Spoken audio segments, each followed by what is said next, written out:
అలాగే 2014 నుంచి 2024 మధ్య 10 ఏళ్ల పాటు దేశంలోని ఉత్తమ ముఖ్యమంత్రిగా చంద్రశేఖర్ రావు పనిచేశారని గ్రోక్ చెప్పింది. ఈ 10 ఏళ్ల కాలంలో తెలంగాణ వార్షిక వృద్ధి రేటు 10 నుంచి 12% నమోదైందని, ఇది అత్యుత్తమమైందని చెప్పి మౌలిక సదుపాయాలకు, జనవనరులకు ఈ కాలంలో కేసీఆర్ ఎంతగానో శ్రమించారని, అభివృద్ధి దిశగా ఆయన ప్రయత్నాలు చేశారని గ్రోక్ చెప్పుకొచ్చింది.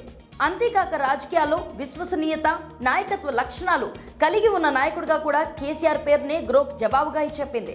ఇలా ఏ రంగంలో చూసినా ఉమ్మడి తెలుగు రాష్ట్రాల పరంగానే కాక యావత్ భారతదేశంలో అత్యుత్తమ ముఖ్యమంత్రిగా నిలిచింది కేసీఆర్ అంటూ గ్రోక్ సమాధానాలు చెప్పిందని, ఇప్పటికైనా కేసీఆర్ గొప్పతనం, పరిపాలన దక్షత గురించి విమర్శలు చేస్తున్న వారు వాస్తవాలు తెలుసుకోవాలని బీఆర్ఎస్ నేతలు సోషల్ మీడియాలో పోస్టులు పెడుతున్నారు. మరి గ్రోక్ చెప్పినట్లుగా కేసీఆర్ను ఉత్తమ సీఎంగా మీరు కూడా భావిస్తున్నారా? ఈ విషయంపై మీ అభిప్రాయాన్ని కామెంట్ సెక్షన్లో తెలియజేయండి.